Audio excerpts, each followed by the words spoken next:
Hi friends, welcome back to my channel. ఇవాళ నా స్టైల్లో కోకోనట్ రైస్ ఎలా చేయాలో మీకు చూపిస్తున్నాను. ముందుగా నేను ఇందులో నూనె నెయ్యి వేసుకుని వేడి చేసుకున్నాను అనమాట. అందులో దీనికి సంబంధించిన ఈ మసాలాలన్నీ వేసుకున్నాను. అలాగే కొంచెం అల్లం వెల్లుల్లిపాయ ధనియాల పేస్ట్ వేసుకుంటున్నాను. ఇది బాగా వేగనివ్వాలి. ఇలా వేగుతున్న దాంట్లో పచ్చిమిరపకాయలు,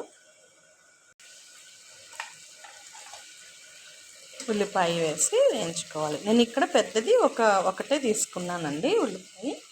మీరు మీ క్వాంటిటీని బట్టి చేసుకోవచ్చు. నేను ఇలా ఒక కొబ్బరికాయని పేస్ట్ చేసుకుని పాలు తీసుకున్నానండి. ఈ వేస్ట్ అంతా మనం తీసేయచ్చు.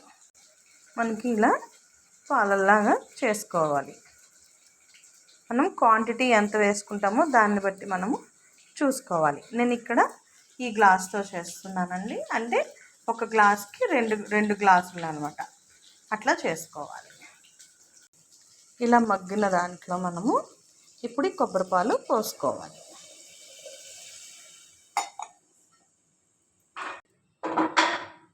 నేను ఇలా 2 గ్లాసులు పోసుకున్నానండి. ఇక్కడ 1.5 స్పూను సాల్ట్ వేసుకున్నానండి. సాల్ట్ తగ్గించుకునే వేసుకోవాలి. ఎక్కువైతే తీయలేం కదా, మనకి టేస్ట్ మారిపోతుంది అనమాట. ఇలా మరుగుతున్న దాంట్లో మనము కడిగి పెట్టుకున్న బియ్యం వేసుకోవాలి. నేను ఇక్కడ సన్న బియ్యమే వాడుతున్నానండి. బాస్మతి రైస్ తినేవాళ్ళు బాస్మతి రైస్ చేసుకోవచ్చు.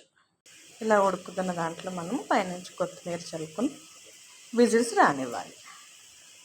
ఒక 2-3 విజిల్స్ వస్తే సరిపోతుంది. ఎంతో టేస్టీగా ఉండే కోకోనట్ రైస్ రెడీ విత్ బంగాళదుంప curry and onion also. Please watch, like and share, subscribe my channel. Thank you so much.